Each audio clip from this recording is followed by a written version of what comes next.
Al final voy a llamar, ¿ya? Para darle luego tu hojita. Sí, gótreselo a ella porque yo tengo las 4 sentadas. ¿A quién? A Alexa. Ah, no, es para que no tome la foto. Ajá, ya, gracias. Bueno, mañana es su examen, ¿no? Primera fase. Les han dado más tiempo, ya deben estar tronco. Sí, porque esa. Ahora, Ya me formo. Sí. ahora en segunda fase van a empezar con nariz y senos paranasales. Hoy día vamos a revisar anatomía y fisiología y algunas patologías frecuentes. Yo soy la doctora Denise Camisaya, trabajo en el Hospital de Salud Carlos Alberto Seguín Escobedo, en el Nacional. Y por fines prácticos vamos a dividir este tema en nariz y senos paranasales, aunque en realidad todo es un conjunto, ¿no? Una unidad anatómica y fisiológica. Pero por fines didácticos lo vamos a hacer así. Entonces vamos a empezar hablando de la pirámide nasal.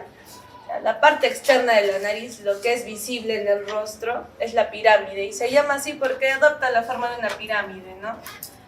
Con una base triangular, como cuando suben la nariz, y con tres caras laterales. Entonces, esta pirámide nasal, donde nace del rostro, se llama raíz nasal, seguido del dorso, que todos podemos tocar e identificar fácilmente que tiene una parte ósea dura y una parte flexible en la parte inferior, cartilaginosa. Luego está el lóbulo nasal, la punta, las alas de la nariz, y esto, que a veces se confunde, se llama subtabique o columela, es una columna, ¿no?, que divide ambas fosas nasales en la parte inferior de la nariz. En cuanto a su plano constitutivo, vamos a ver que está conformada por piel delgada en esta zona, que en la punta se hace más gruesa y con folículos pilosos y glándulas sebáceas más grandes. Luego el tejido celular subcutáneo, la musculatura, y cubriendo la parte ósea el periósteo y la parte cartilaginosa el pericóndilo. En la pirámide nasal, en el dorso nasal, entonces, hemos visto que hay elementos óseos. Estos elementos óseos son los huesos propios de la nariz, por eso cuando tienen una contusión nasal y quieren descartar una fractura, piden así un rayos X de huesos propios de la nariz. La incidencia para ver estos huesos, que son 2. Tienen también esta parte que es la apófisis nasal del hueso frontal, también conforma parte de la pirámide nasal ósea. También tienen esta parte que es la apófisis ascendente del hueso maxilar. Entonces, huesos propios, apófisis nasal del frontal, apófisis ascendente del maxilar. Y también, haciendo un relieve, se encuentra la lámina perpendicular del etmoides, del hueso etmoides. Entonces, el hueso etmoides, que ya conforma parte de la base del cráneo, lo vemos mejor en un corte frontal, ¿no?, donde estas serían las órbitas, toda esta es la cavidad nasal, el tabique, que luego vamos a ver, que es interno. El tabique no está aquí afuera, por lo tanto, si la nariz está así, no es desviación del tabique.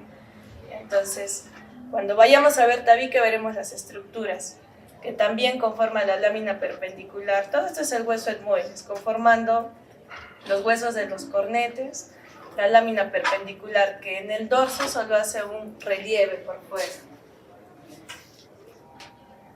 Y en los elementos cartilaginosos tenemos estos cartílagos en la parte inferior, 2/3 inferiores de la nariz, tienen forma de un triángulo, se llaman triangulares, o laterales superiores. Y los laterales inferiores conforman las alas, entonces alares. También tenemos algunos cartílagos accesorios en la parte lateral de los cartílagos alares, como ven en las imágenes. En cuanto a la musculatura, los músculos de la nariz son delgados y se clasifican por su función. Si es que acortan la nariz, como cuando están enojados, ¿no?, y se sube la nariz, reniegan, el procerus hace esa acción de acortar la nariz y dilatar las fosas nasales. O si han visto, si alguno de ustedes o alguno de sus pacientes sonríe y ven que la nariz desciende o se alarga, la punta se cae, eso hace principalmente este músculo, que es el depresor del septum de la nariz. Entonces sí hay movimientos en la nariz, ¿no? Sobre todo para dilatar y estrechar las fosas nasales. La vascularización es bastante rica y depende de todos los ramos terminales del sistema carotidio, externo e interno. Entonces, los principales los vemos aquí. La arteria infraorbitaria, la arteria dorsal de la nariz, la arteria angular, rama de la facial. Esas son las principales. El drenaje venoso principalmente se hace, como ven aquí en esta gráfica, hacia la vena facial, que es esta gruesa que está en la parte inferior, adelante. Aquí drenan las regiones frontal y media de la cara. Y hacia la vena oftálmica drena el área órbitopalpebral, o sea, toda la parte superior de la nariz. Aquí la relevancia es que si ven, ambos sistemas van a confluir hacia la vena oftálmica superior, que después va a ingresar hacia lo que es el seno cavernoso. Ustedes creo que están haciendo neurología también, neurología. Ahí van a preguntar a su docente dónde queda el seno cavernoso, si es que todavía no lo han visto, porque es un área de mucha relevancia clínica cuando hay patología séptica en él, ¿no? Entonces nos podemos imaginar que hay una infección descontrolada en toda esta parte de la pirámide nasal, región nasogeniana. Si esa infección no se ha controlado, puede ir hacia el drenaje venoso. Y recordemos que aquí no hay válvulas, entonces por vía retrógrada van a ir hacia el seno cavernoso, que es un plexo, ¿no?, ya intracraneal, produciendo un síndrome que se llama el síndrome del seno cavernoso, que luego cuando veamos el seno esfenoidal vamos a comprender por qué su relevancia. Entonces es importante ahí el drenaje venoso. El drenaje linfático principalmente se da hacia los ganglios preauriculares y hacia los submaxilares. De toda la inervación motora, séptimo par, ¿no?, nervio facial. Todos los movimientos de la nariz están a cargo del ramo cigomático temporal del nervio facial. Y toda la inervación sensitiva en cargo del nervio trigémino a través de su ramo oftálmico y maxilar superior, ¿no?, B1 y B2. Entonces, de esto que hemos hablado es la parte externa de la nariz, la pirámide, lo que nos observamos. Ahora vamos a hablar de las fosas nasales propiamente, que son dos cavidades, ¿no?, dos corredores que están separadas por el tabique. Ahí sí, por el tabique. Entonces, cuando tengamos una desviación de la pirámide, digamos un paciente que ha tenido una contusión, una caída y la nariz esté hacia un lado, vamos a olvidar ese término de tiene el tabique desviado, porque para ver el tabique tenemos que ver dentro de las fosas nasales. Entonces los pacientes sí, porque ellos son pacientes, ustedes son médicos. Entonces los pacientes vienen y se toman el tabique desviado, ¿no? Tal vez tengan, pero cuando es afuera es laterorrinio. Puede ser a la derecha o puede ser a la izquierda, ¿no? Entonces el paciente tiene el laterorrinio a la derecha o una lateralización de la pirámide nasal a la derecha, por ejemplo. Un signo, por ejemplo, de una fractura nasal, ¿no? Pero aquí ya vamos a ver que encontramos el tabique propiamente dicho. Entonces tenemos los dos corredores nasales y levantamos nuestra cara y están las dos fosas nasales. Y esta parte que por fuera de la piel se llama columela, por dentro es un tabique, por eso se llama tabique, un septum que separa los dos corredores. Entonces, la fosa nasal es cilíndrica, ¿no? Tiene un inicio en el vestíbulo, que es esta parte anterior, y también termina en una parte posterior que se llama coano, como cuando estudiaban en neonatología, un neonato que nace con atresia de coanas, es porque esta parte está sellada o con una membrana, ¿no? No hay un orificio. Entonces, esta es la coana. Inmediatamente después de la coana ya es faringe. La primera parte de la faringe, que es la nasofaringe o cabum, es lo que está inmediatamente después de la coana. Entonces, ese es un corte sagital de las fosas nasales. En este caso, el paciente estaría así de perfil izquierdo, donde no hay el tabique, ¿no? Está el septum fuera y aquí estamos observando las paredes laterales de la fosa nasal que la conforman los cornetes.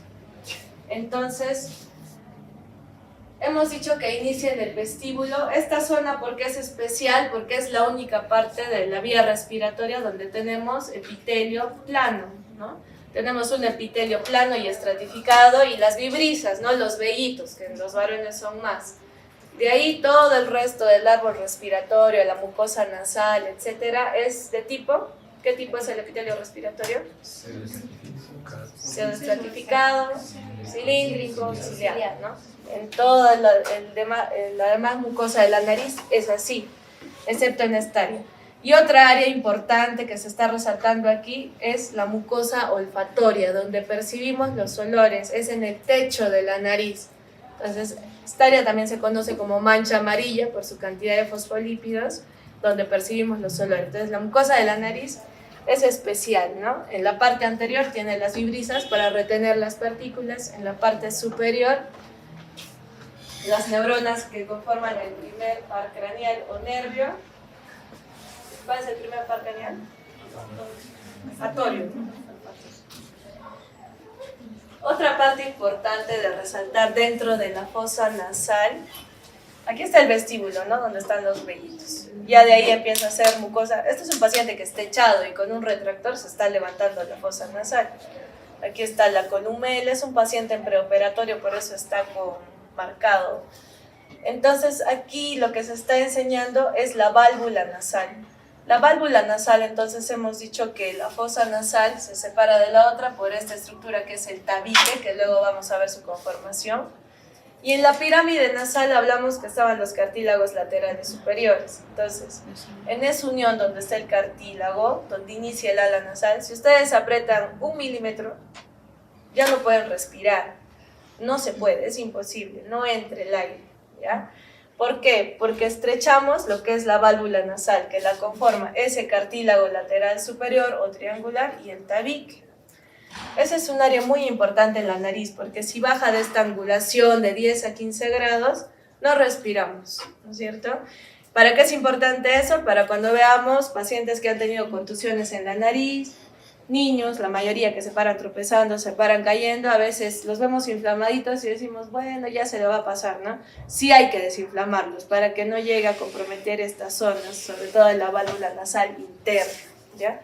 Y obviamente, si ya ustedes van a ser quirúrgicos, son áreas de importancia a tocar en las rinoplastías, rinoceptoplastías, toma de injertos, etcétera, porque no podemos estrechar mucho la nariz, sino tal vez se vea hermosa, entre comillas, pero sin respirar, ¿no? Entonces hay áreas muy especiales de la nariz.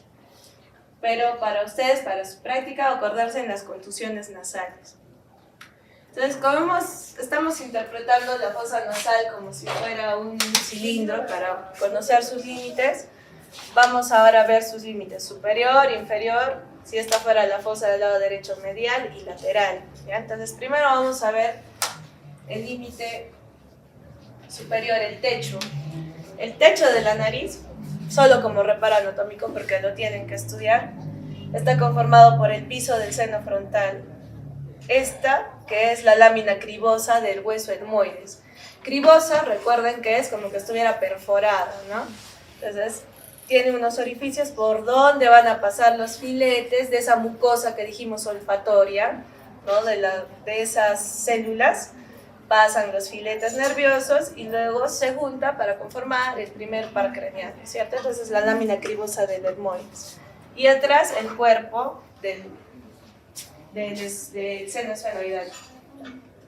En el piso, en la parte más inferior de la fosa nasal, ¿con qué se comunica? Por adelante con este, que es hueso maxilar, se llama cresta del hueso maxilar. Y en la parte posterior por la unión de ambos huesos palatinos. Entonces podemos ver que si acá hay una fisura, por ejemplo, va a haber comunicación con la nariz. Si hay una fístula, también. Por lo tanto, si alguien tiene esta patología, si come alimentos, va a salir por la nariz, ¿no? Entonces el piso por el hueso maxilar y los palatinos. Y este es el famoso tabique, este es el verdadero tabique, que todo el mundo le llama mal tabique, ¿no? Pero es la parte medial de la nariz, esta columna que separa las dos fosas nasales. Adelante, igual que la pirámide, es cartílago, entonces es el cartílago septal o cuadrangular. Entonces no se confundan en su examen, estos son triangulares y este es cuadrangular, más grande por dentro de la nariz, ¿ya? Cartílago cuadrangular o septal. La pared continúa y es la estructura que ya vimos, la lámina perpendicular del etmoides, y por la parte inferior el vómer. Entonces, tres estructuras componen: el cartílago septal, el vómer y la lámina perpendicular del etmoides. Eso es el verdadero tabique. Por tanto, no lo podrían ver, y si afuera estuviera desviado, no sabrían hasta que vean con un espéculo nasal y vean si está desviado el tabique, o le tomen un rayos X o tomografía, ¿no? Las paredes laterales, que más o menos ya habíamos visto, las conforman los cornetes. Esta es una vista en que hemos retirado la mucosa, ¿no? Y vemos los relieves en la pared lateral, en lo que está pegado, ¿no?, al seno maxilar, los relieves óseos de los cornetes. El medio y el superior son parte del etmoides. El inferior es un hueso independiente, ¿ya? Aquí lo que importa de los cornetes es que están revestidos, o sea, su superficie está revestida de una mucosa especial. O sea, sí es pseudoestratificado, cilíndrico, ciliado, sí es, pero además es un tejido eréctil, o sea, dentro tiene muchas conexiones arteriales que cuando hay vasodilatación, entonces la mucosa se expande. También hay producción de bastante moco, porque en su superficie hay células caliciformes. Entonces, vasodilatación, rinorrea. O también hay momentos en que hay vasoconstricción y los cornetes, como una esponja que la han exprimido, se contraen, ¿no es cierto? Y eso es importante porque nuestro cuerpo, nuestra nariz, está haciendo ese fenómeno de expansión y contracción de los cornetes todo el día.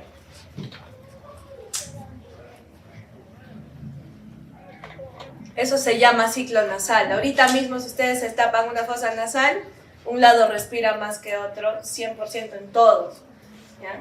Salvo tengan el tabique muy desviado y siempre nunca respiren de un lado, ¿no? Pero normalmente, siempre en algunos momentos estamos respirando más por un lado que por el otro lado. ¿Y eso es para qué? En el lado que está más expandido el cornete, ahí está calentando el aire mediante el flujo sanguíneo. Y en el lado en que está en vasoconstricción más abierto, ahí se está humidificando el aire. Entonces, respetar ese ciclo nasal cuando operamos, por ejemplo, es muy importante. Y también es muy importante cuando tenemos algunas patologías que van a ver luego, como la rinitis alérgica, que es bien común, que ante polvo, polen, pelusas, alérgenos, estos cornetes hacen una vasodilatación exagerada y se expanden mucho, entonces uno no puede respirar, está con estornudos, con rinorrea constante, porque ese ciclo nasal se pierde. Simplemente los cornetes están hipertrofiados, grandes, mucho tiempo. Entonces, si nosotros retiráramos, cortáramos los cornetes, los sacamos, vemos que debajo de ellos hay unos hoyitos, unos meatos, o sea, unos orificios por donde se comunican con los senos paranasales. Esto de los meatos siempre preguntan en los exámenes de residencia. Si hay algo que preguntan de los senos paranasales es su drenaje. Entonces, para que lo tomen en cuenta, en el meato superior, en el más superior, drenarán los senos que están más hacia superior, el seno esfenoidal y las celdillas etmoidales posteriores. En el medio, los senos maxilares y los senos frontales, y en el inferior drena el conducto lacrimonasal. Nosotros estamos produciendo lágrimas constantemente todo el día, pero no estamos llorando todo el tiempo, ¿no? Bueno, salvo cuando mañana es su examen y no han estudiado. Pero normalmente no estamos con epífora todo el tiempo, ¿no? Pero sí hay pacientes que la tienen. Cuando este ducto, se podrán imaginar, está por alguna causa obstruido, la lágrima no se junta con el moco en la nariz y no la pasamos, entonces hay epífora, el paciente está con epíforas, infecciones del conducto lacrimal, celulitis, etc. Es por eso que en sus rotaciones de otorrino van a ver que algunas patologías con síntomas oftalmológicos o que son pacientes referidos de oftalmología se operan por otorrino, sobre todo esta de las glándulas, del conducto lacrimonasal. Entonces, inferior, lacrimonasal. En el meato medio, seno maxilar y frontal. Y en el superior, seno esfenoidal y celdillas etmoidales posteriores. La irrigación de las fosas nasales es muy importante porque nos da uno de los síntomas y signos más importantes en lo que son las emergencias de otorrino, ¿no? Que es la epistaxis, que es bien frecuente, es muy frecuente. Entonces, la irrigación se van a dar cuenta que es rica porque hay una red que se anastomosa. ¿Cómo así? Viene entonces la arteria carótida interna y da su ramo, oftálmica. La arteria oftálmica da las etmoidales anteriores, que como ven están distribuidas hacia todo el tabique y cornete, y la etmoidal posterior. De su parte viene la arteria carótida externa y da la arteria maxilar interna. Y esta maxilar interna a su vez da la esfenopalatina, la principal que sangra en los sangrados de tipo posterior. Esta también da unos ramos terminales hacia el tabique y como ven confluyen las arterias terminales del sistema carótido interno con el externo. Entonces forman como un plexo. Entendiendo eso, si yo corto esta arterita que está aquí, no va a sangrar esta arterita que está aquí, va a sangrar toda la confluencia, ¿no?, de los ramos terminales de la carótida interna y externa, y por eso el sangrado es profuso. Y aparte porque tiene muchas terminaciones. Si yo me hurgo la nariz, no voy a romper una zona, sino probablemente todo eso. Entonces el sangrado a veces es difícil de contener. La principal área de donde sangramos es de esta área donde se anastomosan ambos sistemas, que se llama área de Gitlet o de Kisselbach. ¿Y por qué? Porque está bien a la entrada de las fosas nasales. Entonces, un niño, por ejemplo, que siempre se mete los dedos a la nariz, fácilmente lo alcanza. O cualquiera de nosotros, ¿no? En sonarnos la nariz fuerte, porque está a medio centímetro más o menos de la entrada de las fosas nasales. El drenaje venoso sigue un sistema similar a lo que hemos visto de la pirámide nasal, terminando en la vena angular, en la facial, y posteriormente en la oftálmica superior, como hemos dicho. El linfático también hacia los ganglios preauriculares y submaxilares, pero también tener en cuenta que puede haber drenaje hacia los ganglios retrofaringeos, y cuando hagan justamente anatomía de faringe y laringe se van a dar cuenta que esta zona es muy especial y también de mucho cuidado, porque cuando ya una infección alcance esos ganglios que están por delante de la columna cervical, como ven, retrofaringeos, la infección se disemina muy rápido hacia el mediastino. La inervación, hemos hablado ya más o menos, ¿no?, que en el techo de la nariz está la mucosa olfatoria, donde los axones de estas neuronas olfatorias van a formar el nervio olfatorio, y sensitivamente están dadas por ramas también del trigémino. Ahora, este fenómeno de vasodilatación, vasoconstricción, por lo tanto de que el cornete se expanda o se contraiga, está dado por el sistema simpático, la vasodilatación, y el parasimpático, el simpático la vasoconstricción y el parasimpático la vasodilatación, mediante el nervio petroso superficial mayor y el mediano. Entonces ya vamos viendo pirámide nasal, fosas nasales, ahora vamos a ver los senos paranasales, ¿no? Son cavidades que están en las zonas contiguas a la nariz. Aquí no están representadas todas porque el esfenoidal vamos a verlo en los cortes sagitales, pero son los senos maxilares, los frontales, los etmoidales y el esfenoidal. Entonces vamos a revisar cada uno, pero para dar algunos datos importantes en ellos. Entonces, aquí en el seno frontal pueden ser asimétricos, ¿no? No tienen que tener el mismo volumen ambos, pueden ser pequeños, incluso hipotróficos, son asimétricos. ¿Qué es importante aquí?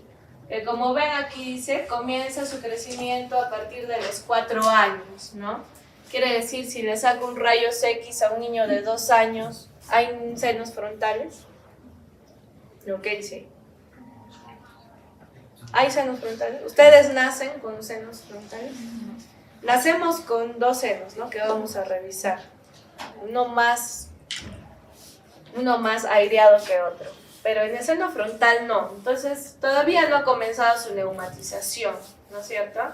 Entonces ahí en un niño de 2 años no vamos a sospechar sinusitis frontal, por ejemplo, ¿no? ¿Por qué? Porque recién el seno se va a neumatizar y por ende recién podrá tener patología, ¿no es cierto? Entonces completa ya su desarrollo alrededor de los 8 años. En el seno maxilar, con este sí nacemos, este sí está presente al nacer.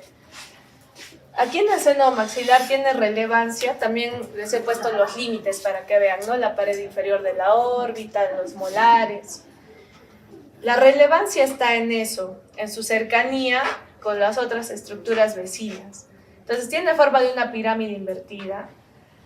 Miren qué delgada es su pared con el piso de la órbita, por eso algunas algunas sinusitis maxilares pueden dar síntomas, están complicando síntomas orbitarios, ¿no? Celulitis preseptal, orbitaria, etc. Y también con las raíces de los molares, ¿no? Porque si hay una comunicación o algún procedimiento aquí, podemos generar inflamación o entrada de alimentos o residuos dentro del seno y se produce una sinusitis, ¿no? Entonces, en la sinusitis cuando hagan se van a dar cuenta de cuando es netamente obstructiva, es bilateral generalmente, o sea, nos da sinusitis en los dos lados, senos maxilares.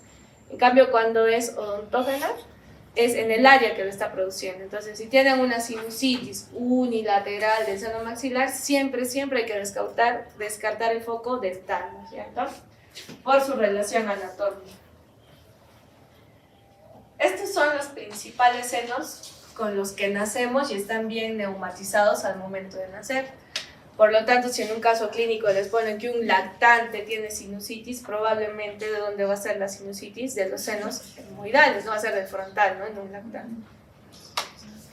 Entonces, estos son los más neumatizados al momento de nacer y como ven en el corte sagital, no son como los maxilares o los frontales que son dos, ¿no? Son un conjunto de celdillas, son varias celdillas. Y como son varias, se clasifican en un grupo anterior y en un grupo posterior. Por eso el grupo anterior drenaba al meato medio y el grupo posterior al meato superior. También tiene relevancia por su posición anatómica. Este es un corte tomográfico sin contraste, corte axial. Axial significa transversal, ¿no? Como que el paciente esté echado boca arriba y ahí el corte ha pasado perpendicular al paciente. Entonces esta es la fosa media, las órbitas, todo esto es la nariz. Entonces aquí afuera pirámide nasal, ¿no? Y todos estos conjuntos de celdillas, el seno etmoidal. Entonces el seno etmoidal está inmediatamente al lado de la órbita, solo separado por esta lámina delgada que se llama lámina papirácea. Papiro, ¿saben qué es? ¿No? Es como un papel antiguo, ¿no es cierto? Entonces, adopta ese nombre porque es muy finita, muy delgada. Entonces, si lo ven así cuando entren a sala de operaciones, a ver en sus rotaciones, es tal cual como una hoja bond, es bien delgado. Entonces, es fácil de comprender por qué las infecciones de etmoides pasan con más frecuencia hacia la órbita, ¿no es cierto? Entonces, en el caso que estábamos viendo de una sinusitis y se den un lactante, probablemente es del seno etmoidal, los lactantes generalmente ya hacen estos síntomas, ¿no? Que están con aumento de volumen en el ojito, dolor, inflamación, a veces quemosis, ¿no? Entonces, si vemos eso en un lactante, la primera sospecha va a ser que es sinusitis etmoidal, ¿no? Y estos ya de más posterior, más grandes, ya ven que tienen una forma totalmente diferente a las celdillas etmoidales y es el seno esfenoidal. Entonces, se están dando cuenta que más que todo saber los senos paranasales es por su implicancia con las estructuras vecinas que tienen ellos, ¿no? Luego vamos a ver el seno esfenoidal.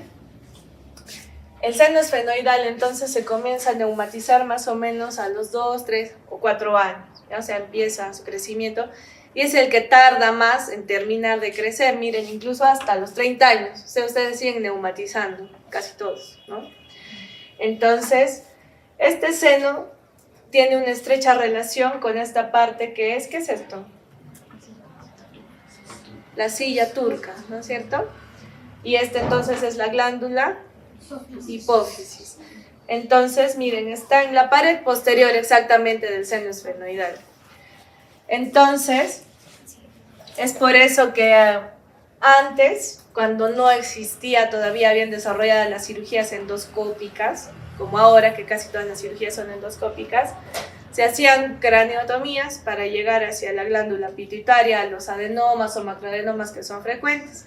Y ahora no, ahora los abordajes son por la vía nasal, ¿no? Con endoscopio se entra hacia el seno y luego hacia la hipófisis. Es un abordaje más gentil. Entonces, igual que los otros senos, su relevancia también al explorar este seno y por qué si se infecta sería un poco peligroso, si es que no lo tratamos o el paciente tiene alguna comorbilidad, es su relación con otras estructuras. Entonces, miren, este es un seno esfenoidal y en la pared posterior aquí estaría lo que es la silla turca, ¿no? En la pared posterior hace un relieve esta arteria que es muy importante, ¿no? Que es la carótida interna. Y encima, en la parte superior del techo, pasa el quiasma óptico. Entonces podemos ver que si hay una compresión ahí, por ejemplo, de moco, una sinusitis, puede haber síntomas visuales, sí puede haber, ¿no es cierto? Si la infección sobrepasa este es un corte coronal de frente. Aquí está el seno esfenoidal al lado derecho e izquierdo.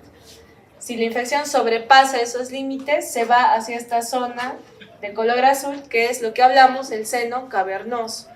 Entonces, la infección hacia el seno cavernoso no solo puede venir de las partes externas de la cara, ¿no? Sino ya de estructuras contiguas, como el seno esfenoidal.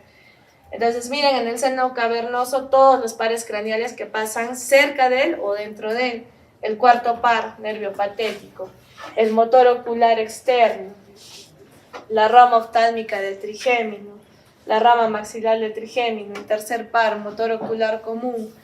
Entonces, cuando están tomados, eso está infectado. Una, que el paciente ya está séptico, porque aquí ya pasó a la fosa craneal, ¿no es cierto? Dos, que no puede mover el ojo. Hay oftalmoplegia, no puede hacer los movimientos hacia el lado externo ni hacia el lado interno, ¿no? La pupila tampoco está reactiva, ¿no? Entonces hace un ojo congelado. Si vemos un paciente que ha tenido sinusitis o cualquier infección cercana en el rostro y tiene falta de movimiento en los ojitos, proptosis, es malo, ¿no? Quiere decir que ya la infección llegó aquí, síndrome de seno cavernoso. Entonces, ¿para qué sirve la nariz? Tiene varias funciones, que no solo es respirar, ¿no? Porque si, no sé, no tuviéramos nariz, ¿por dónde respiraríamos? Por la boca, ¿no? Entonces, se ha visto que es muy diferente respirar por la nariz que por la boca y conlleva daños. Por eso es que no es bueno roncar o dormir con la boca abierta. Entonces, ¿por qué? La nariz sí tiene una función, primero, defensiva. Aparte de que las vibrisas atrapan todo lo que podamos respirar, ¿no? Las partículas, pelusas, polvo, etc. El moco que producimos tiene varias enzimas, lisocima, óxido nítrico, degradan las partículas. Uno. Lo otro, que es el único lugar donde sí se puede cumplir la función de calentar, humidificar, que ya hemos visto por los cornetes, y filtrar el aire. Eso no ocurre en la boca. Cuando el aire que inspiramos, sea que estemos en un ambiente húmedo, frío, etc., llega a la nasofaringe, vieron que de la coana sigue la faringe, ahí tiene que alcanzar 30 grados. Entonces, eso no lo logra la boca, porque en la boca el aire entra frío y entra tal cual como está, ¿no es cierto? No se calienta, no se modifica, no se purifica y tampoco alcanza su temperatura. Eso es uno. Lo otro es que no cumple la función propiamente respiratoria. Entonces, nosotros cuando estamos respirando, los cornetes, como van a leer en algunos libros, también se les llama turbinas o concha. Así se llama, ¿ya? Cornetes, turbinas o concha. Entonces, ¿qué pasa en los cornetes? El aire que estamos inspirando choca en ellos y se hace como un remolino, se hace turbulento. Y después, al pasar en medio de ellos, con más fuerza pasa y hace un flujo laminar hacia la faringe, ¿ya? Entonces, los cornetes son muy importantes. Antiguamente se hacían cirugías porque se creía que si el cornete está grande, lo saco, entonces queda más amplia la nariz y uno respiraría mejor en teoría, ¿no es cierto? pero eso no pasa, si no, no naciéramos con cornetes, ¿no? Necesitamos en la nariz resistencias para poder respirar. Entonces, haciendo estas cirugías, se fueron dando cuenta de que mientras más vacía la nariz, más obstruido estaba el paciente y no podía respirar, peor antes de que tuviera la cirugía. Y esto se da en razón de que tienen que cumplirse principios físicos para que logre pasar el aire bien con una presión adecuada a la nasofaringe y luego al tórax. Y este principio es similar a cuando hacemos el efecto de Venturi en una manguera, ¿no? Si la manguerita la abrimos y sale el agua, pues sale a una determinada presión y con una determinada fuerza. Pero si nosotros ponemos el dedo, si es que alguna vez han regado, si ponen el dedito, el agua va a salir con mucha más fuerza y con mayor presión. Eso es lo que hacen los cornetes, ofrecer esa resistencia en la nariz para que a una menor área haya un mayor flujo, ¿no? Entonces así el aire pasa y rápido entra hacia nuestro orofaringe y hacia el tórax. Eso no pasa en la boca, ¿no? Porque en la boca no hay esas resistencias. Entonces, como en la boca no hay esas resistencias, cuando uno tiene la nariz tapada y estamos roncando, por si tienen familiares o alguien que ronque, entonces no estamos oxigenando bien porque no pasa bien el aire. ¿Y qué pasa en nuestro cuerpo? El tórax tiene que trabajar más, ¿no es cierto? Hacemos uso de nuestra musculatura accesoria. Y lo otro, y digamos más complicado, es que el corazón tiene que aportar más oxígeno. Entonces empieza a haber más vasoconstricción por la hipercapnia sostenida. Entonces, hay más vasoconstricción en el tiempo. ¿Qué va a pasar con ese paciente? Se va a volver hipertenso, ¿no es cierto? Y ya la hipertensión arterial, ya la han visto en cardiología, a todo lo que conlleva, ¿no es cierto? Entonces, respirar, roncar, ¿es un factor de riesgo para tener hipertensión arterial? Sí. Entonces, no debemos respirar por la boca. Entonces, otra función es fonatoria. ¿Nos sirve para hablar? Dicen, sí, porque para modular. No es que si no tuviéramos, porque se produce la mecánica de la voz en la laringe, ¿no? En las cuerdas vocales. Pero esto es para el tono de la voz, para la resonancia, porque escuchar a un paciente desde allí ya nos da una idea de qué patología tiene, ¿no? Eso que he hecho es la rinolaria cerrada, ¿ya? Cuando disminuye la resonancia de la voz. Cuando aumenta es la rinolaria abierta. Y la función olfatoria, también importante, en el COVID, por ejemplo, un síntoma era hiposmia o anosmia, ¿no? Porque se comprometía esta región superior. ¿Por qué? Por edema, por congestión, sí, pero también porque el COVID, como sabemos, hacía fenómenos de vasculitis, ¿no? Y si no llegaba sangre a esta zona, adiós a la mucosa olfatoria, ¿no es cierto? Entonces, muchos pacientes desde el COVID ya no respiran, no sienten olores, o sea, anosmia, ni lo sentirán porque ya perdieron la función de esta región superior. Entonces, es bien importante cuidar esta área en el momento de las cirugías. Entonces, aquí en la mancha amarilla, en la mucosa olfatoria, hay glándulas que producen fosfolípidos, las glándulas de Bowman. ¿Para qué fosfolípidos en esa zona? Para que todo lo que olemos, que son partículas odoríferas, puedan diluirse ahí y sean más fácil para sus receptores captarlas y despolarizar, ¿no? En esta zona. Entonces producir un potencial, un impulso nervioso que se conduzca por los filetes nerviosos de la primera neurona y lleguen hacia esta zona que se llama bulbo olfatorio, donde se encuentra la segunda neurona de la vía olfatoria. Entonces la primera está aquí, ¿no? En los axones de las células olfatorias de la mucosa olfatoria del techo de la nariz. La segunda en el bulbo olfatorio y la tercera, como ven, en varias áreas de la corteza. Periamigdalina, prepiriforme, entorrinal. ¿Y eso por qué tiene relevancia? Porque no solo percibimos olores, sino que con esas conexiones que hay, esas terminaciones hacia diferentes zonas de la corteza, podemos provocar, por ejemplo, un instinto de huida, ¿no?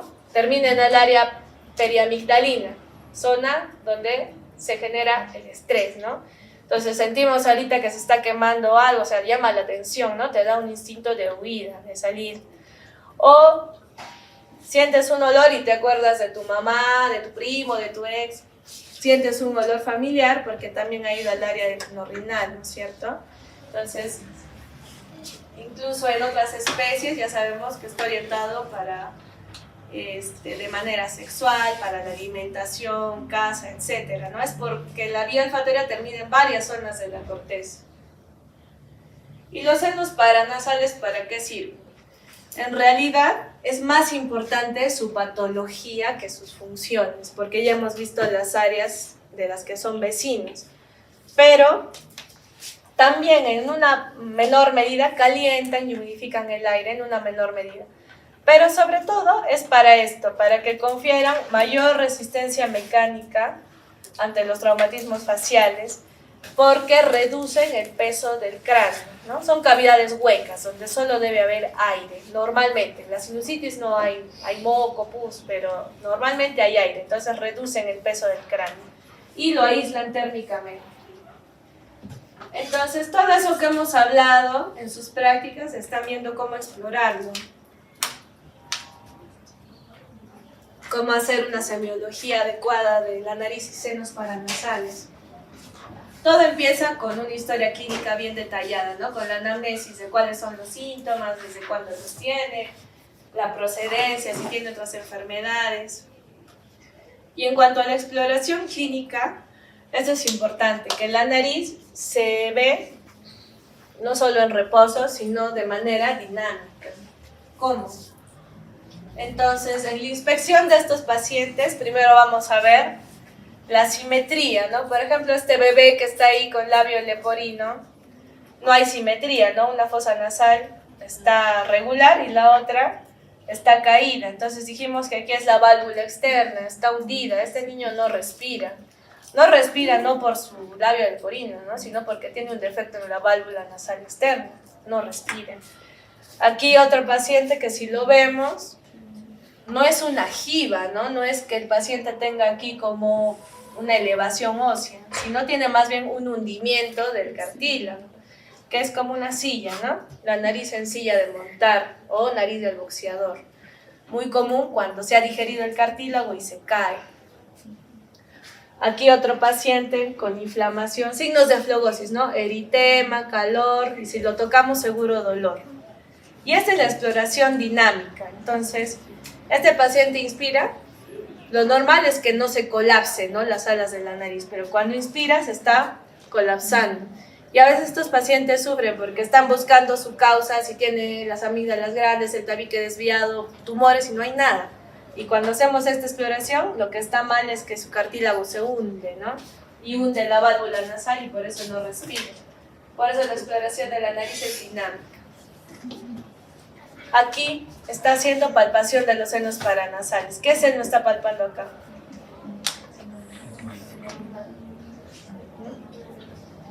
¿Cuál seno?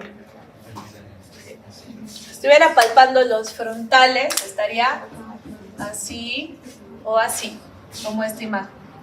Así o así. ¿No es cierto? Estos son frontales.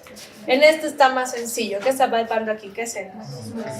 Maxilares, ¿no? Y la palpación no es profunda, porque a veces el grupo, a ver, palpa, así hasta a mí me va a doler a cualquiera, ¿no? Eso es una palpación suave. Sí duele, pero cuando estás con sinusitis, una palpación suave duele. No es necesario que hundan los dedos, ¿no? Frontal, maxilar, etmoidal.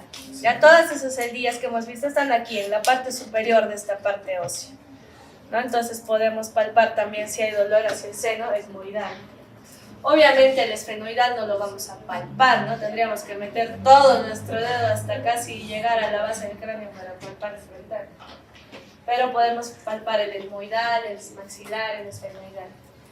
Aquí lo que está diciendo la diapositiva es cómo hacer una rinoscopía anterior y qué evaluar. Lo vamos a ver en imágenes, ¿ya? Para la rinoscopía, que esto sí de hecho lo tienen que estar viendo en sus prácticas, se usa un espéculo nasal y un frontoluz. Entonces, antes que no existía el frontoluz, usábamos un espéculo, un espejo frontal, y que por muchos años fue el símbolo de la medicina, un espejo frontal, ¿no? Entonces ahí incidía la luz de una vela o de un foco y eso se proyectaba hacia el paciente. Aún en muchos hospitales hay espejos frontales. ¿no? Han quedado como una pieza histórica y a veces, por curiosidad, la usan los residentes. Entonces, ahora son luces, ¿no? Luces LED que se conectan y son luces especiales, ya no es una linterna de la ferretería que la agarran y ven porque es el espéculo nasal. Y esta luz que es la luz frontal o frontoluz. Antiguamente, que no había frontoluz, se ponía un espejo que diga frontal, que esa es la típica imagen del médico, ¿no? Cuando representan al médico, lo representan con su espejo ahí. Es por eso, porque antes en ginecología, en otorrino, en urología no existía pues una luz eléctrica, entonces ahí se alumbraba primero una vela y lo que reflejaba del espejo al paciente, esa era la luz, ¿no? Luego en vez de una vela sería con un foco y ya luego son lámparas integradas ahí. Porque la fosa nasal es un espacio pequeño, necesitamos una luz potente que nos deje ver el fondo de la nariz también. Entonces, este es el espéculo nasal y cuando abrimos la fosa nasal está lo que hemos mencionado, el techo de la nariz, el piso de la nariz, la pared medial que es el tabique y la pared lateral que la conforman los cornetes, medio, inferior y hay otro que es superior, ¿ya? Entonces, si queremos ver si el paciente tiene el tabique desviado, vemos esta pared, que aquí en esta foto sí está algo desviado así, ¿no? Entonces, viendo con esto podemos saber si el paciente tiene el tabique desviado, solo así. Entonces, estas son algunas rinoscopías. Por ejemplo, esta es de un tumor, ¿no? Es muy obvio que toda la fosa nasal está tapada o cubierta por una tumoración carnosa. Este otro es, ¿cómo se llaman esas bolitas de la suerte que son rojitas con el guairuro? Un guairuro en la fosa nasal derecha de este pacientito, toda ocluida. Y este de aquí ya es un desvío del tabique ya bastante marcado, ¿no? El tabique, todo el cartílago con su mucosa rosadita cubriendo está lateralizado para el lado izquierdo. ¿Qué más se puede hacer? La rinoscopía posterior. Esto seguro lo han visto en los odontólogos, tienen estos espejos, que son los espejos laríngeos.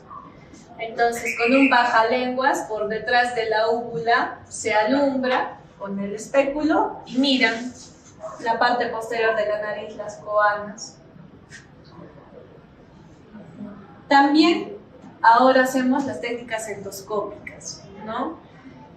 Lo que nos ayudan estos endoscopios es saber en tiempo real todas las estructuras de adelante y atrás y también poder mostrarle al paciente.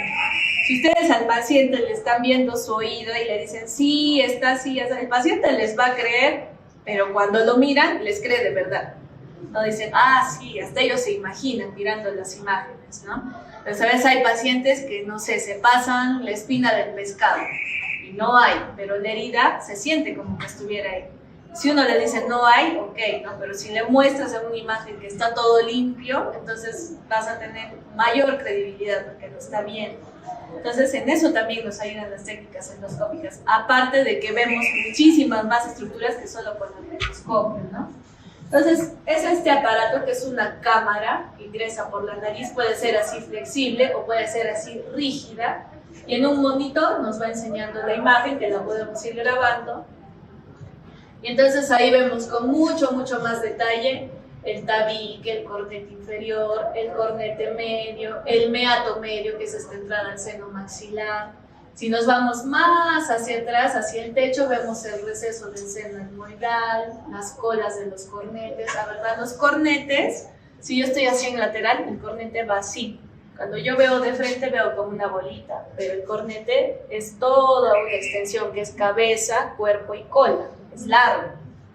Entonces, por la rinoscopía no vemos la cola, ¿no? Que es la parte más posterior, pero en la endoscopía vemos las colas. Y vemos la coana, ¿no? Donde termina el orificio de la fosa nasal.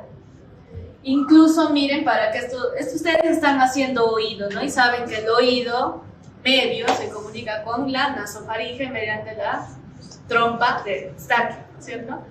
Esa trompa de Eustaquio es esto, termina en la parte más posterior de la fosa nasal. Miren, aquí está la coana y este redondito que aquí está abierto es la salida de la trompa de Eustaquio. Entonces, con el nasofibroscopio podemos ver hasta la trompa de Eustaquio al cabo, y si seguimos bajando podemos ver la orofaringe, la laringe, las cuerdas vocales, todo. Nos facilita bastante los diagnósticos. Entonces, algo que no podemos ver por rindoscopía, por ejemplo, este tumor que es un pólipo que está debajo del cornete medio, ahí se ve muy claro, ¿no? Un paciente que está muy dudoso si tiene sinusitis porque le palpa si no le duele, pero el paciente dice que tiene fiebre, dice que tiene una secreción maloliente. Entras con el endoscopio y ves la mucosa toda roja y ves pus en el meato medio, ya diagnóstico, ¿no? Entonces nos ayuda. ¿Cómo evalúan la función olfatoria? Esto es bien variable, porque tenemos todos un umbral del olfato muy variable. Por eso cuando había COVID, uno de los síntomas, incluso que se quería utilizar como diagnóstico, era la anosmia, ¿no? O sea, no sentir los olores, o hiposmia, sentir la disminución de la percepción olfatoria. Nunca se pudo validar una sola herramienta, un test olfatorio para eso, porque era muy variable en todos los pacientes.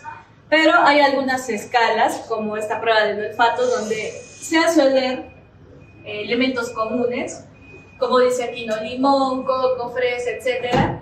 Y ver cómo lo percibes. 1 poco, 2 moderado y 3 muy intenso. Y según eso se va viendo si estás con el olfato disminuido o perdido, ¿no? Ahora vamos a hacer 3 patologías de la nariz para terminar, que son importantes. Yo les digo, en su práctica, ¿no? De otorrino, aprendan a ver una otitis, porque eso van a tratar de médicos generales, de internos, en su casa. Hijo, me duele el oído, mírame, no sé cómo se ve una otitis. Tienen que ver una otitis y tratar y diagnosticar. Epistaxis es otro, porque es una emergencia. De otorrino hay pocas emergencias, y las que hay, la mayoría son epistaxis. Y tienen que saber cómo contener un sangrado, ¿no? En su misma casa, en ustedes mismos, en sus postas que van a ir a hacer en serums, cuando sean internos también. Bueno, si son otorrinos ya con mucha mayor razón, ¿no? Entonces, la epistaxis es el sangrado por las fosas nasales o sea, proviene de las fosas nasales o de los senos paranasales. Hemos visto el área de Kisselbach, ¿no? Les dije que entrando el dedito a medio centímetro, si tocan el tabique, ahí está. Entonces, el 80% de casos es anterior, epistaxis del área de Kisselbach, anterior. Y los de zona posterior, como ven aquí, que son el 20% de casos, más se dan en pacientes que tienen otras patologías, trastornos de coagulación, cirróticos, hipertensos, tumores, otras patologías.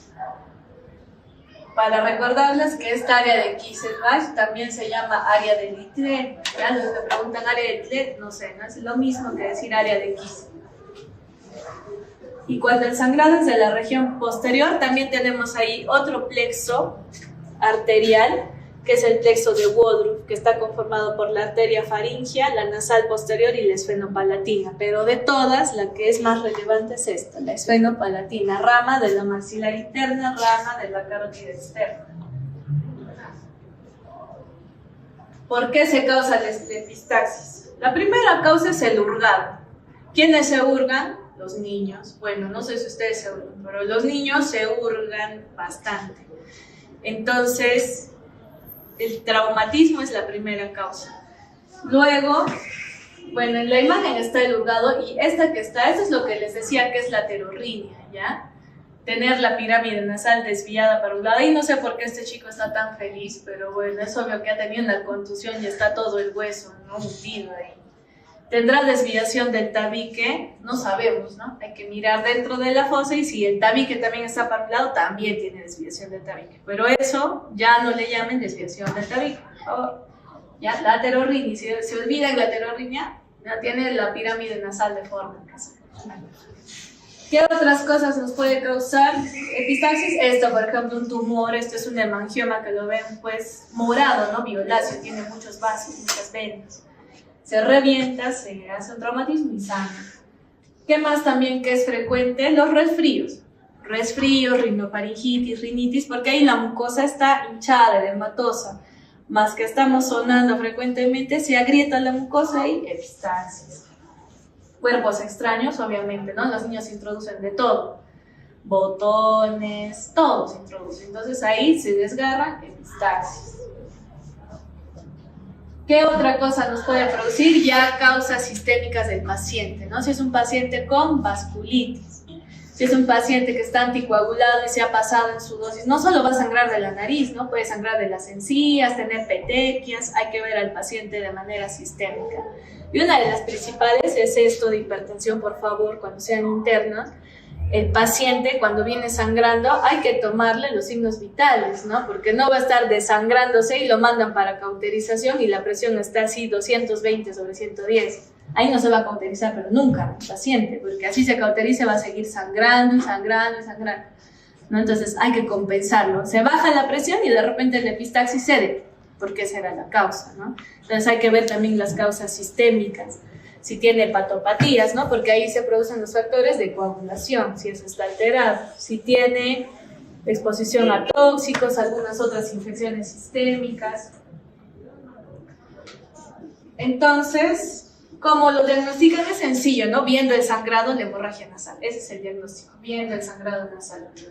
Puede haber alteración del estado general con hipovolemia. Ahí, en esa rinoscopía, esta es la pared lateral, esta es la pared medial, o sea, para este lado están los cornetes y para aquí el tabique, y esto es el plexo de Kiesewetter, esos vasitos.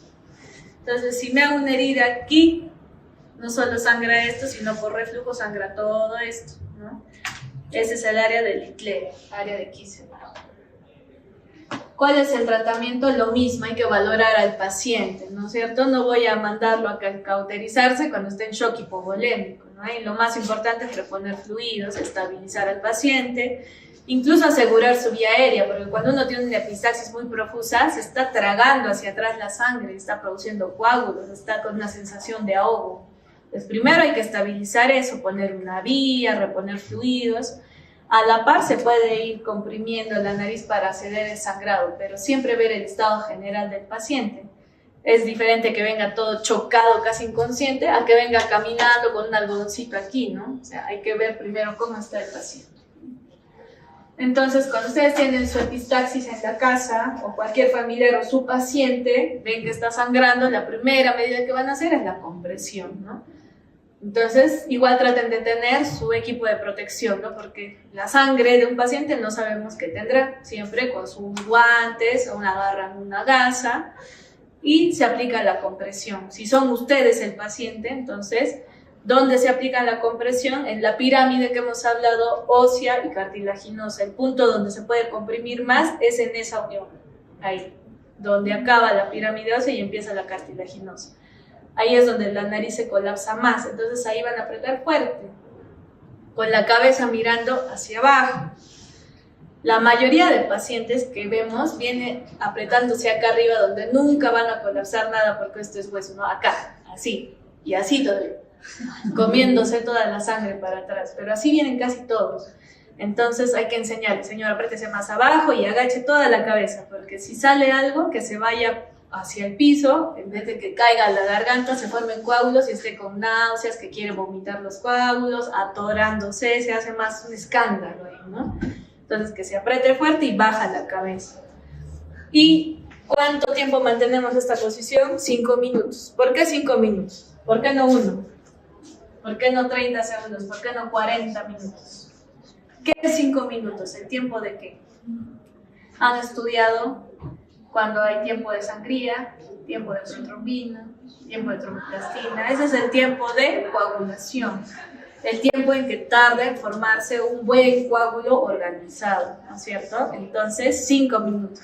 Ah, pero doctora, yo soy anticoagulado, tengo fibrilación auricular, tengo warfarín. Ah, entonces ahí tu coagulación está alterada, apriétate 20 minutos, 15 minutos. Ahí sí le pueden decir más, ¿no? Pero en un paciente que tiene bien la coagulación, 5 minutos. Y sueltan. Cuando tienes bien la coagulación y no es un sangrado muy profuso, esa es la medida que calma. A veces muchos pacientes se hacen eso, entonces si les pasa, ellos no van al hospital porque se autolimitó, se empieza a formar un coágulo y luego una costra y ahí se dio la epistaxis. Pero si sueltan y sigue sangrando, aunque sea en menor grado, ¿qué deben de hacer? Deben de utilizar un vasoconstrictor. ¿Alguna vez han sangrado o nunca han sangrado? Ya. ¿Qué vasoconstrictor usan en su casa? Vasoconstrictor es que el vaso lo contrae, ¿no? Lo hacen más pequeño. ¿Qué utilizan? Los pacientes utilizan agua, ¿no es cierto? Agua fría. Entonces se van a su caño y empiezan ahí a echarse agua. Eso es porque el frío hace que las venitas se contraigan, ¿no es cierto? Pero ya en el contexto del hospital o de su posto donde van a recibir esto, lo que tienen que poner es, ¿qué vasoconstrictor conocen? Una sustancia conocida que han hecho en farmacología, y que eso tienen que tener cuando se vayan a hacer un serum, si no tienen eso, porque eso les ayuda para nebulizar, para un shock anafiláctico, para contener una hemorragia uterina. Tienen que tener una ampolla de epinefrina, ¿ya? Epinefrina sí o sí nunca les debe faltar para una urgencia, esté en los coches de emergencia, de paro respiratorio, una ampolla de epinefrina. Entonces esa epinefrina le embeben en un algodón, lo ponen el algodón en la fosa nasal con una pinza y vuelven a hacer su compresión en esta zona, ¿no? Donde terminan los huesos y empieza el cartílago. Ahí, otros 5 minutos. ¿Qué otro vasoconstrictor hay? Si están muy sangrando, no tienen, bueno, se les acabó su única epinefrina en su posta, que es en la cima del Misti, ya no hay, se acabó. Pero tienen agua oxigenada, ¿no es cierto? Hay agua oxigenada, un poquito de agua oxigenada, bien exprimido, porque el agua oxigenada, si le ponen así muy empapado, genera esas burbujas que han visto al contacto con la sangre blancas, como una espuma, ¿no? Luego el paciente va a estar tragándose la sangre con espuma, peor, se hace un escándalo, ¿no? Entonces, bien exprimida, lo ponen allá dentro de la nariz y apretan. Y eso deben tener en su casa también, agua oxigenada. Y vuelven a soltar, pasa esos 5 minutos, si se dio, excelente, sacan su algodón y ya está. Entonces, si se ha desangrado, ¿qué sigue, no? Bueno, ahora sí ya no está sangrando, con calma, corre, vete a tu cita de otorrino a ver si te van a cauterizar, ¿no? Porque lo que pasa es que si aquí en el plexo de Kisselbach, esta es una fosa nasal derecha, pared lateral, pared medial, si el vaso está muy abierto, va a parar. El paciente va a caminar, se agacha, sangra. Se suena, sangra. Se ríe, sangra, ¿no? Entonces, para ya cerrar definitivamente el vaso hay que cauterizar. Cauterizar significa quemar. Y esas quemaduras las hacemos con, miren, esto es un hisopo que tiene un algodón. Ese algodón se embebe en nitrato de plata. 50, 60, 80%. Y ocasiona una quemadura química. ¿En quiénes lo hacemos? En niños, en niñitos, ¿ya? ¿Por qué? Porque los niños no colaboran mucho a veces. Entonces, si van a ver una aguja que se acerca o un electrocauterio que suena y produce una chispa, no se van a dejar jamás, ¿no? Entonces, en los niños, porque es un procedimiento que no requiere anestesia y es rápido. El algodón tú lo pones encimita del vaso, pasan 10 segundos y ya está cauterizado. Es rápida su acción y no es doloroso. Arde un poco, pero no es doloroso. En cambio, en un paciente adulto que ya tiene unas arterias más gordas, ¿no?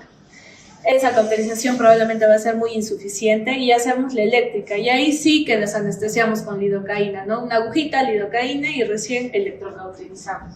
Y ahí está epistaxis resuelta, ¿no? Pero ¿qué pasa si han hecho su compresión y el paciente sigue desangrándose, sigue botando bastante sangre? Entonces, si eso pasa, tampoco vamos a cauterizar, porque ¿de dónde vamos a cauterizar? Si la nariz está llena de sangre y ni siquiera se ve de dónde sangra, ¿no es cierto? Entonces, deriven bien a los pacientes, porque a veces vienen desangrándose y dicen, me han mandado a cauterizar, ¿de dónde les vamos a cauterizar? No se puede. Cauterizar es cuando el sangrado ya se dio. Es el paciente que dice, estoy sangrando 5 días, de cuando en cuando, ahí se cauteriza. O cuando logramos parar el sangrado y se mide el vaso, se cauteriza. Pero si sigue sangrando activamente, hay que hacer el taponamiento anterior. Tapar la nariz, ¿ya? Y un taponamiento anterior se puede hacer, ustedes van a hacer en su serums, en su internado, van a hacer un montón de taponamientos. Entonces ven aquí que la pinza está... Ojalá se pudiera hacer así tan ordenadito, ¿no? Pero un paciente está con epistaxis, está desesperado, así, me muero, me traba la sangre, se me corre. Entonces, tienen que hacerlo rápido. La premisa es que agarren una tira larga de gasa. Esto, por ejemplo, ya es una gasa preparada que se llama mecha nasal. Hay en muchos hospitales, pero si ustedes están solitos en su posta, no va a haber su mecha nasal. Agarran una gasa, la estiran y la cortan para que sea así delgadita y larga como una tripa. Y eso lo van a ir metiendo en la nariz con la pinza. Primero siempre al piso, para no lastimar los cornetes, y menos al techo para no dejar sin olfato al paciente, no lastimar su mucosa olfatorio. Siempre al piso. Al piso hasta el fondo ponen su pinza y van rellenando ahí, en el sentido de las agujas del reloj. Vean en sus hospitales cómo hacen el taponamiento anterior, ¿ya? Esa gasa a veces la embeben en furacil, tetraciclina, para que esté lubricada y luego al sacar, no sea que esté pegada ahí, ¿no es cierto? Si no tienen vaselina, algo que la lubrique. Entonces van rellenando en el sentido de las agujas del reloj hasta que la nariz no entre ni un alfiler, o sea, esté muy, muy bien tapada. Porque si no la tapan bien, el sangrado se va a empezar a ir a la boca y les va a confundir y va a decir, no, tiene un sangrado posterior, ya no. Entonces tienen que estar muy seguros que su tapón está bien comprimido y eso es un tapón efectivo. Después de que se pone el tapón, no se saque inmediatamente, ¿no? Si se ha puesto es porque el sangrado era importante, entonces se deja entre 3 y 5 días que esté ahí el tapón y por ende se da antibiótico porque ya tenemos un cuerpo extraño en la nariz, para que no se infecte, no nos dé sinusitis. La principal complicación del tapón anterior, si no se da antibiótico, es la infección, o sea, la sinusitis. Hay otros tapones más fáciles, pero más caros, ¿ya? Este de aquí es el que solemos hacer ahí si alguno rota en el Carlos Alberto Seguín. Esto es un dedo de guante. Un dedo de guante y adentro tiene la gasa. Entonces ese dedito de guante se pone de frente, ¿no? Y así con la pinza de una sola vez. Ya no hay que estar rellenando las gasas. En otros hospitales de acá lo hacen con preservativo, porque el preservativo es también lubricado y entra de una sola vez, ¿no? Entonces se pone. Después se van a ver que en los consultorios de otorrino, en muchos hay hartos preservativos por todo lado. Me preguntan los alumnos, ¿y por qué tiene todo eso? Es por el taponamiento anterior, para enseñarles a hacer ese taponamiento. Y hay otros, que son estos, que son unas esponjas, que se llaman Merocel, que también se meten de frente con la pinza, como ven, siempre al piso, no arriba, no al medio, para no lastimar los cornetes, abajo. Se echa un poquito de agua y ya se inflan dentro de la nariz. Diferencias, que la gasa te cuesta 50 céntimos y este Merocel te puede costar hasta 100 soles, ¿no? Entonces hay que ver qué tipo de paciente es, qué medida tienen más a la mano. Entonces, para ver eso, que esté correctamente colocado, que debe pasar, ceder el sangrado, no solo de aquí, sino de la boca. Entonces abren la boca y le miran si está fluyendo sangre. Si está fluyendo sangre es que está mal colocado el tapón o que tiene una hemorragia más atrás, posterior, ¿no? Entonces pueden intentar meter más adentro su tapón, tapar incluso el otro lado para que haga más compresión. Y si ya están 100% seguros que la nariz ya está muy tapada y el paciente sigue sangrando por la boca, botando sangre, entonces ya se trata de una epistaxis posterior, ¿no? De la esfenopalatina probablemente que está atrás. Y ahí ya tienen que poner un tapón que sea de tipo posterior, ¿ya? ¿Cómo lo hacen? La manera más sencilla de realizarlo es con la sonda Foley. Creo que ahora están haciendo urología. Vean cómo es una sonda Foley. Insuflen una sonda Foley. Una sonda Foley es una sonda plástica, flexible, que tiene un balón al finalizar la sonda que se puede insuflar y tiene 2 ramas, ¿no? En su entrada. Una es para insuflar y la otra es para retirar también líquido, ¿no es cierto? Entonces, esa sonda se mete por la nariz, se saca por la boca, se infla el balón afuera de la boca, poquito, ¿no? Porque si lo inflamos harto ya luego no va a caber por la boca bien. Y se vuelve a jalar por la nariz, de esta manera. Entonces, queda así. El tapón tiene que estar después de la coana, o sea, en el cabo, sí o sí. Esta de aquí no es una sonda Foley, porque la sonda Foley no tiene 2 lobos, ¿no? Este es un tipo de tapón especial que ya tiene un tapón posterior y uno anterior. Pero la Foley sí o sí tiene el tapón de aquí. Entonces, preguntan, ¿dónde debe ser colocado el tapón posterior? En el cabo. cabo, rinofaringe o nasofaringe, es lo mismo, ¿ya? En el cabo, no se olviden eso. Entonces, todo tapón posterior va acompañado de un tapón anterior, sino también la sangre se empieza a refluir otra vez por adelante, ¿no? Entonces ya le ponen sus gasitas, en este caso, porque esto no van a tener, pero sus gasas alrededor de la sonda, y para que la sonda no se regrese, porque por el peso del globo, así el globo, si lo llegan a hacer ese tapón, insúflenle agua, porque el aire se desinfla y lo mismo que nada, ¿ya? Con agua. 20 centímetros caben ahí en el cabo, entonces eso se debe insuflar.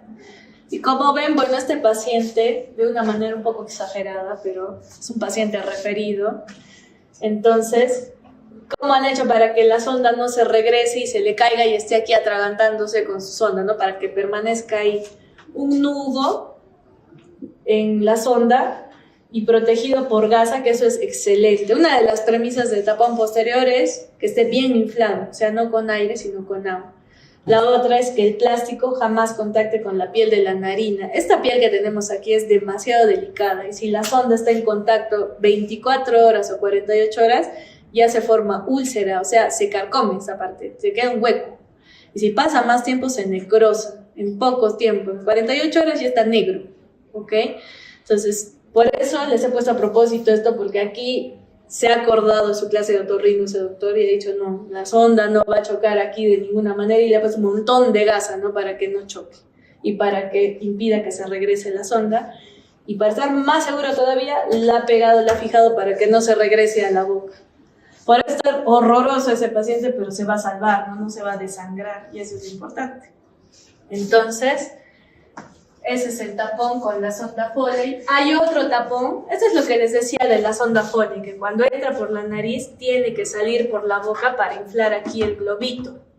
Y una vez que el globo ya está inflado acá afuera, jalamos esto, entonces el globo se va a meter hacia el cabo, ¿no? Y ahí ya se fija.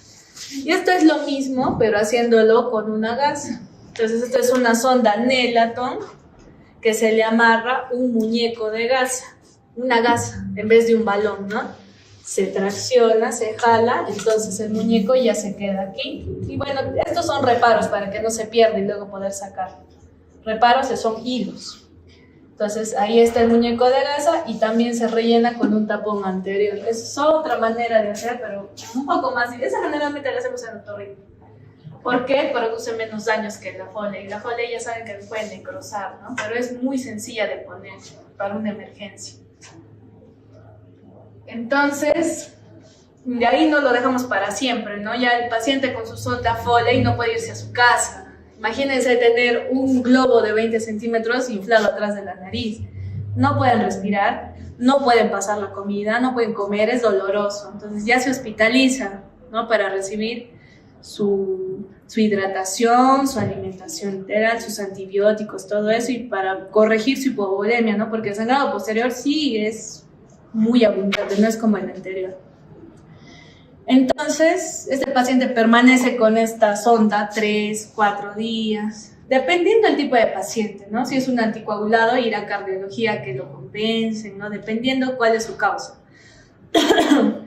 Nosotros, por la parte de la sonda, vamos desinflando el globo progresivamente y viendo la boca hasta que ya quede todo desinflado, y cuando se queda todo desinflado ya lo podemos sacar. Si el paciente sigue sangrando, tenemos que ir a sala de operaciones y ver la zona posterior, y a veces con unos clips ligar la arteria esfenopalatina, o esto negro es la cauterización, cauterizarla, o los dos según sangre. Hay casos extremos, generalmente son por tumores donde ni con eso para el sangrado. Entonces, ¿qué se tiene que hacer? Ligar la maxilar interna y en algunos casos incluso hasta la carótida externa. Entonces, el tabique ya hemos dicho que se ve por dentro, ¿no? Una de las patologías más frecuentes es el tabique desviado, como representa la imagen. La verdad que todos tenemos el tabique desviado, porque tenemos anfractuosidades. Entonces, no todos nos vamos a operar, ¿no? Solo son cuando esos desvíos son sintomáticos. Cuando no respiramos, cuando no roncamos, cuando no tenemos una buena ventilación nasal. ¿Podemos nacer con el tabique desviado? Sí, sí podemos nacer con el tabique desviado, pero la principal causa es traumática. Entonces, cuando la desviación del tabique, como esta imagen, es muy pronunciada, va a alterar la mecánica respiratoria y nos va a dar estos síntomas, ¿no? Insuficiencia respiratoria nasal, cefaleas. Por esto algunas veces se producen las cefaleas. Miren, aquí está la fosa nasal, este es del lado izquierdo, cornete, tabique. El tabique está desviado y está hincando ahí en el cornete, ¿no? Está como penetrando el cornete. Aquí a este nivel pasa el nervio etmoidal anterior y cuando se comprime genera unas cefaleas aquí en esta parte anterior. Entonces a veces los pacientes tienen su único síntoma es cefalea porque ni cuenta como respiran así desde niños. Para ellos no es anormal respirar bien, mal, no lo saben. Pero tienen cefaleas frecuentes, están tratados como migrañas a veces y no es que están respirando mal o con el tabique desviado. A veces puede haber epistaxis, ronquidos, sequedad nasal, hiposmia. ¿Cómo lo diagnostican? Ya hemos dicho viendo, ¿no? Aquí, por ejemplo, este paciente es muy obvio que está desviado, ¿no? El tabique está lateralizado, no hay fosa nasal casi, y la otra sí está permeable.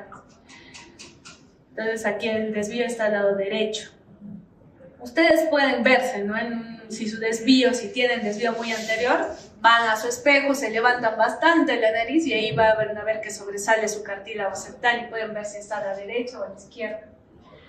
Podemos también echar mano de las tomografías o rayos X. Esta es tomografía coronal, aquí están las órbitas, senos etmoidales, senos maxilares, raíces dentales y esto es el tabique. Está desviado a la derecha, bastante marcado, ¿no? Y estas bolillas son los cornetes. Cuando recibimos contusiones, traumatismos, en este tabique se puede acumular sangre entre el tabique y el pericondrio. El cartílago tiene irrigación por sí misma. ¿Qué irriga el cartílago? El pericondrio, ¿no es cierto? El pericondrio. El pericondrio es una fina tela que da vascularidad al cartílago. Entonces, como se podrán imaginar, si se acumula sangre entre el pericondrio y el cartílago, no recibe irrigación y por lo tanto se puede necrosar. Si esto yo lo dejo así, el cartílago se va a licuar, se va a necrosar, no va a haber cartílago y por ende la nariz se va a caer y vamos a ver esa silla de montar que hemos visto antes, ¿no? ¿Por qué se produce eso? Una cirugía, un traumatismo, un accidente. Si dejamos mucho tiempo la sangre ahí, así se ve también. Esto saben dónde pasa más en los niños. Los niños tienen una nariz muy pequeña.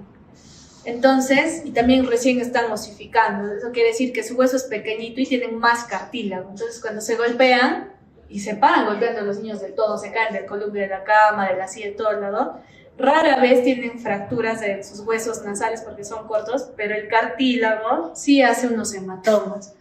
Y aquí pueden ver incluso un hematoma a tensión, ¿no? Ya está violáceo eso, o sea, es obvio que es sangre.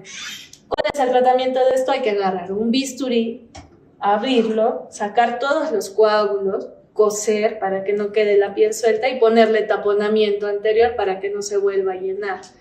Y ahí está resuelto. No dejarlo pasar más de 24 o 48 horas porque luego si lo drenamos ya no hay cartílago adentro, ya no hay cartílago. Y puede también que pase el tiempo y en vez de sangre eso se convierte en un absceso. Entonces ya el paciente en vez de sangre tiene pus allá adentro, igual hay que drenar. Pero ahí tendrá ya más fiebre, un mal estado general. En la radiografía vemos que en el tabique hay una imagen hipodensa, encapsulada. Esto muestra la técnica de cómo tenemos que hacer la incisión, sacar todos los coágulos y poner taponamiento anterior.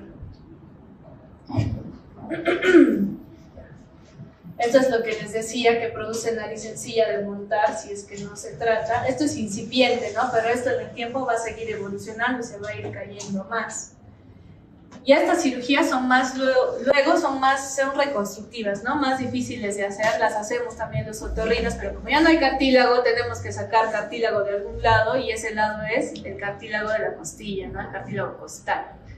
De ahí sacamos todos los injertos para regenerar la nariz. Obviamente es más traumático, obviamente es más doloroso, ¿no? La costilla duele. Cuando vean en traumatología a alguien que se fractura, no puede 3 meses respirar porque inspira y le duele, es doloroso. Entonces, esto es para que entonces tengamos la premisa de que si ven ahí adentro, moradito, después de un golpe, es urgencia, tiene que ir a drenarse, si no el cartílago se va a necrosar, ¿ya? Y la nariz, cuando uno es niño, tiene más relevancia que cuando es adulto, porque ahí nuestros huesos faciales se están formando, se están desarrollando. La nariz guía todo el crecimiento del tercio medio facial, es decir, que si mi nariz no crece bien, tampoco va a crecer bien mi maxilar superior, mi maxilar inferior, ¿no? La parte del frontal adyacente a la nariz. Y hay muchos estudios que lo confirman. Por eso es importante no solo los traumatismos, sino respirar bien. Cuando oxigenas mal, no tienes un buen crecimiento de tus huesos faciales. Cuando hagan incluso adenoides, se van a dar cuenta que hay una facies adenoidea que seguro han visto en pediatría, que es un paciente que tiene el maxilar superior protruido, el mentón hacia atrás, retrognatia, los pómulos hacia adentro. Y esa fascia es muy común. Esa fascia, si alguien la tiene, es obvio que de niño no ha respirado, por eso no ha desarrollado bien los huesos de la cara. Entonces, por ejemplo, aquí, esto es del mismo caso anterior, hubo un hematoma septal, ¿no? Son gemelos idénticos. Diferencia que en la infancia, en la primera infancia, él tuvo su hematoma septal y por ende tiene la silla de montar, que también se le ve como una B invertida. No solo no ha desarrollado su nariz, que se ha quedado pequeñita, corta, ¿no es cierto? Tampoco ha desarrollado bien su mandíbula respecto a su gemelo, ¿ven? Tiene retrognatia, tiene hipoplasia del maxilar superior y de frontal, y de pómulos también. Entonces ya implica también malformaciones en la conformación facial. Entonces, premisa, si tu niño, si tiene hijitos o sobrinos, o ronca, o ha traumatizado, tiene que ir al otorrino, sí o sí, si no puede haber malformación durante su crecimiento craneofacial. Otra consecuencia que trae las contusiones, si no son tratadas, es que tal vez no se necrosa todo el cartílago, pero ese hematoma que no deja irrigar el cartílago hace que se perfore, ¿no?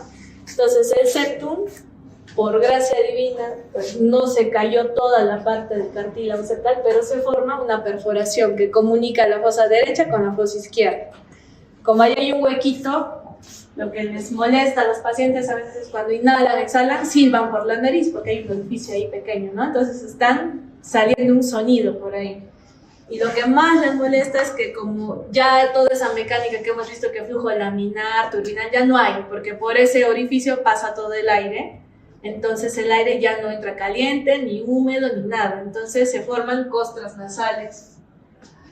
Muchas costras nasales, ¿no? Miren, aquí está la perforación del tabique y alrededor costras negras, al frente ya costras amarillas. Entonces el aire entra seco, frío, mucha costra, se obstruye la nariz, pica. Entonces el tratamiento de esto, muchas veces, como hemos dicho que el cartílago no tiene irrigación, así le pongamos un injerto que es esta misma mucosa acá, no prende, se vuelve a perforar, es difícil. Entonces, como es difícil, es mejor tratar desde antes el hematoma que no llegue a esta consecuencia. Entonces, por ejemplo, aquí esta es la fosa nasal del lado derecho, tabique, y acá está la izquierda. Entonces, están metiendo una regla por la fosa nasal izquierda y por la derecha se ve que esta perforación tiene como 2,5 centímetros de perforación, ¿no? Grande. Ese paciente no respira. Y ahí está posquirúrgico, ¿no? Cuando está cerrado. Como muchas veces no prende este colgajo, hay que dar esto, que son lavados nasales, pomadas, para que el paciente esté más tranquilo. Y para finalizar, algo que deben tener en cuenta, cuerpos extraños. Cuerpos extraños, ¿quién se introduce? Los niños, ¿no? Bueno, también algunos adultos.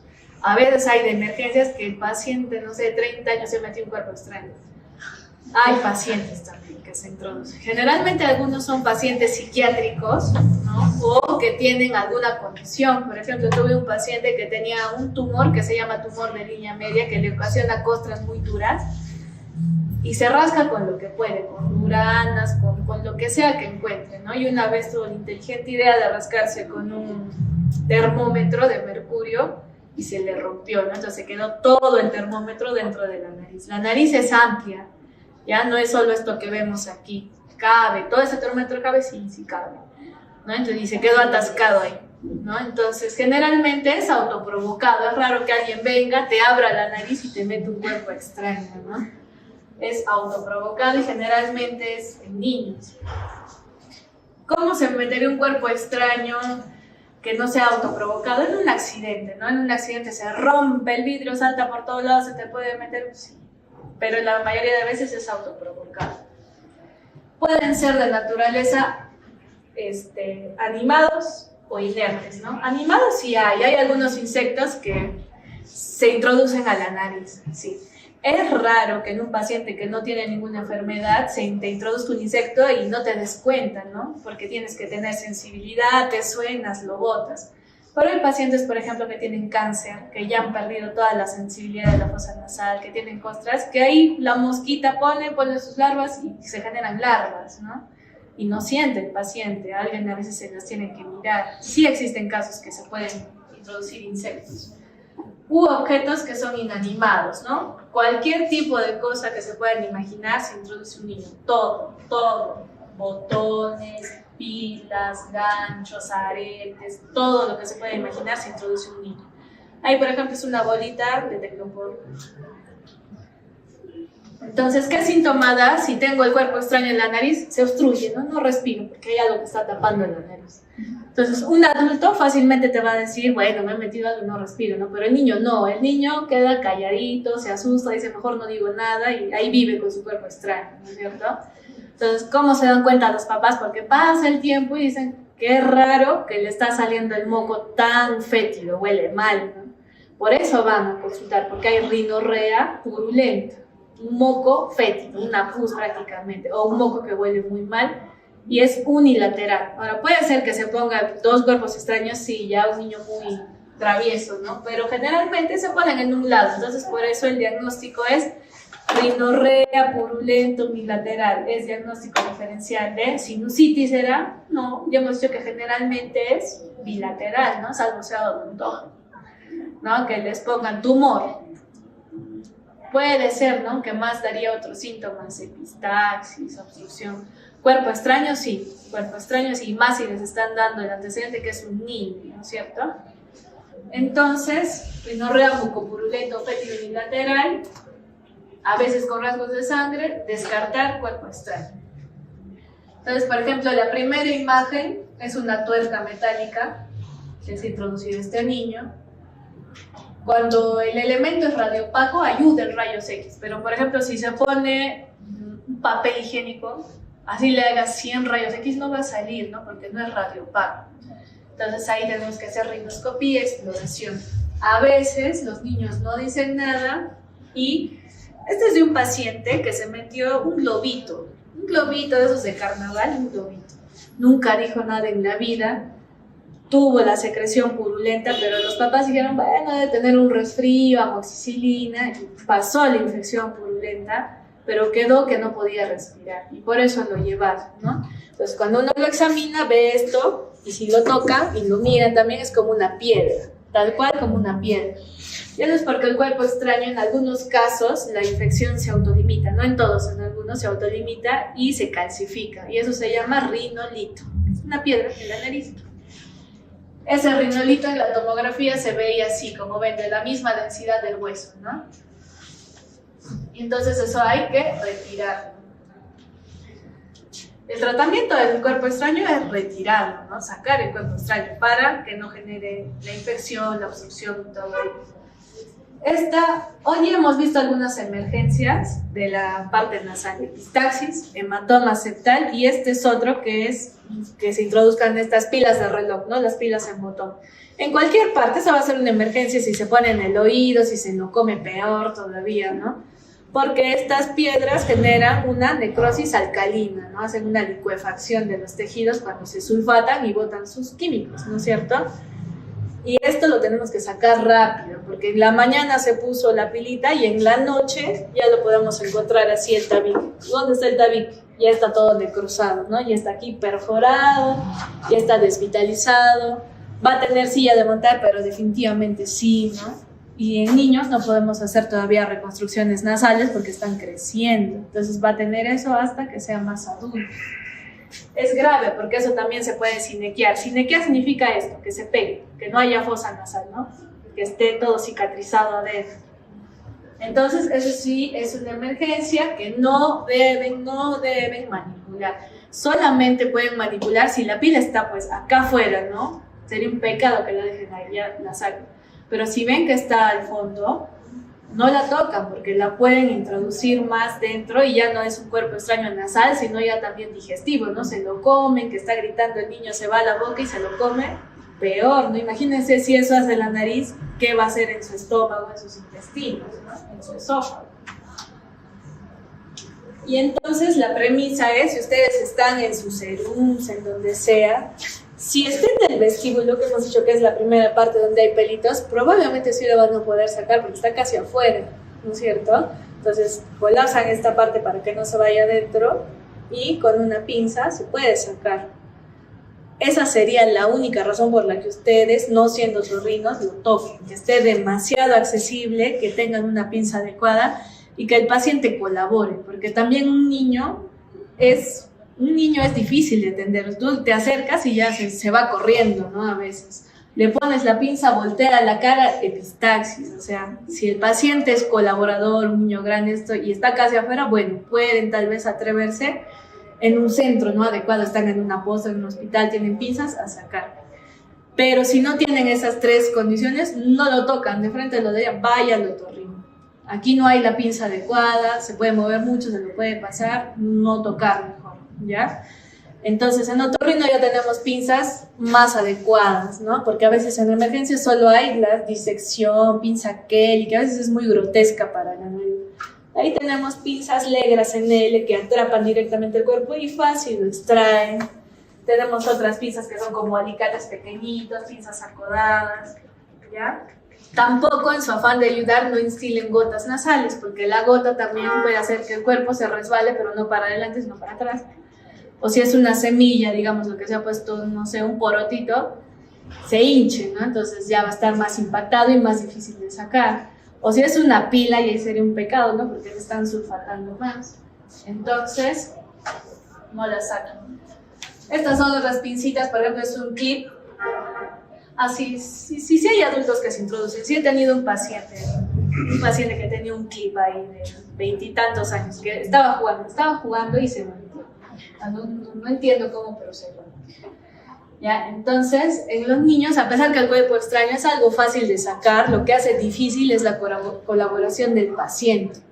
Los niños se mueven mucho, ¿no? Entonces, si ya uno ve que no va a colaborar, hay que anestesiarlo al niño. Entra a sala de operaciones, pero para que se duerma y rapidito le saquen el cuerpo extraño, ¿ya? Entonces, la premisa de los cuerpos extraños, la pila de botón sí es una urgencia, hay que sacarla rápido. Y no hay que manipular la mayoría de cuerpos extraños, a no ser que estén en un ambiente adecuado, con un paciente muy colaborador y que sea un acceso muy fácil, que esté muy visible. Si no, no se toca. Bueno, ahí está la bibliografía. Si tienen alguna pregunta me hacen.